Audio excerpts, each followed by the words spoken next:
Being smart is easy, actually. Drop all of the crap like read 3 books a week, take a social media detox, or use Anki flashcards. Those things are symptoms of being smart, but you need to know the actual cause. What creates a genius? Yes, there are some people that just naturally have high IQs, but I've seen average people with average IQs become super smart in a really short period of time with only one change. Every genius on the planet has this one thing. It's obvious, but barely anyone talks about the secret, how to develop it. The very obvious thing is the will to learn. Well, that's cool to know. End of video, but not really. It shocks me that they don't teach this in schools, and it also shocks me that I don't see enough people talking about it on the internet. How do you get the will to learn? Well, there are 2 ways. You can either get it the easy way, or you can get it the hard way. Take your pick. The hard way is the way they've probably suggested in schools. You don't like maths? It hurts your brain? Too bad. Go through with the pain and do it anyway. This is the method that most people use. The only time this method actually creates genius is when either A, that person has a lot of discipline, or B, they have a huge motivating factor. But most people either don't have this or only have it really close to the exam. Like, the motivation really starts to kick in when I have a paper that's worth half my grade for tomorrow. But this often produces like mediocre or average results because you have to force yourself into doing it. You don't actually like it. There's no intrinsic reason for you to pursue it. But even if you don't have crazy motivation or crazy discipline, the easy method can still work for you. But, okay, a word of warning, the easy method will not work for you. I repeat, will not work for you if you have a stubborn mindset and actually enjoy being stubborn. I mean, just think about it, okay? Easy, stubborn, they're literally opposites. If we just take maths as an example, because I have definitely been there once with this subject, if you're the type of person to make hating maths an entire personality trait, I hate maths, I hate equations, and I'm not interested in getting better. I mean, what's the point in clicking on this video if you aren't interested in getting better? Point being, you can either choose to become more flexible and go down the easy path, or you can continue struggling with it.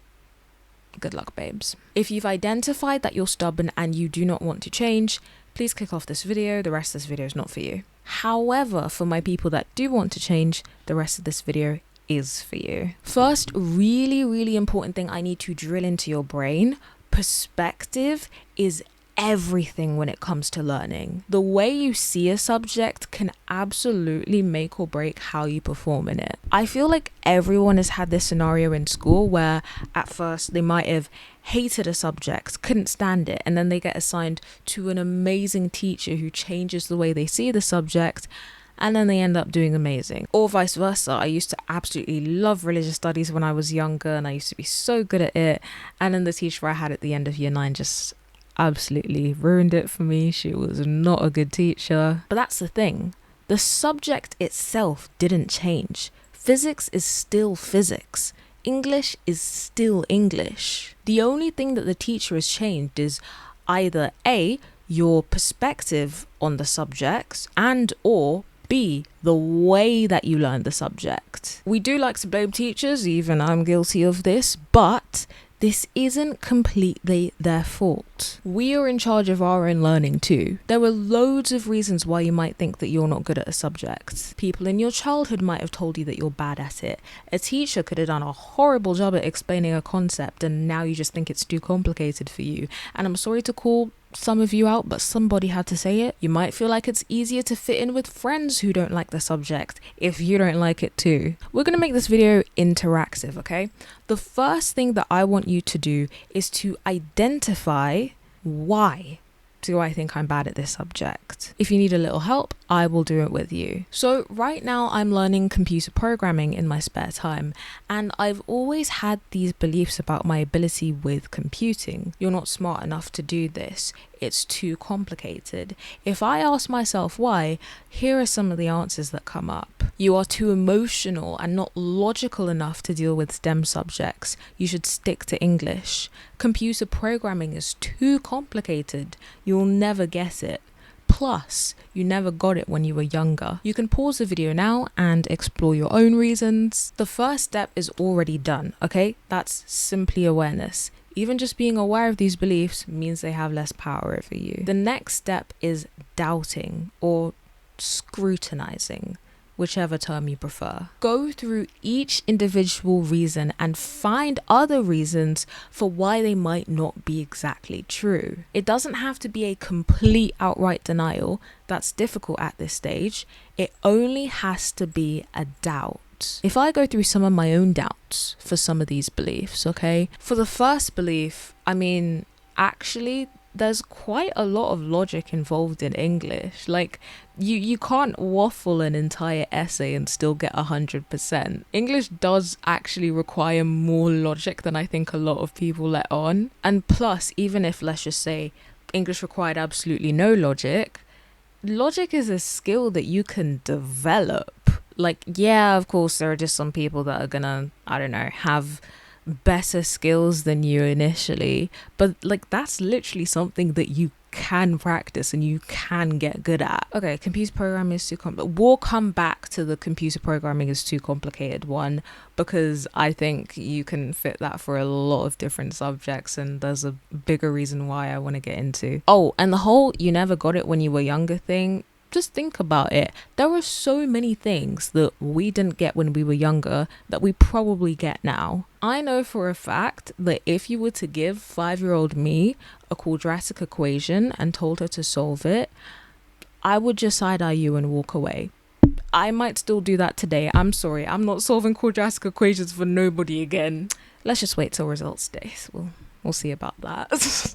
Point being, just because you didn't get something when you were younger or in the past or even a month ago doesn't mean you can't get it now. Now, whenever you're working on whatever subject it is that you're doing, whether it's maths or science or English, and whenever those negative thoughts arise while you're doing it, you just go in and logically doubt them. And you do this again and again and again until your brain just kind of gives up on reminding you of them. But there's one belief in particular, that was the one I just talked about, that I think a lot of people might have, and it links to the next reason, okay?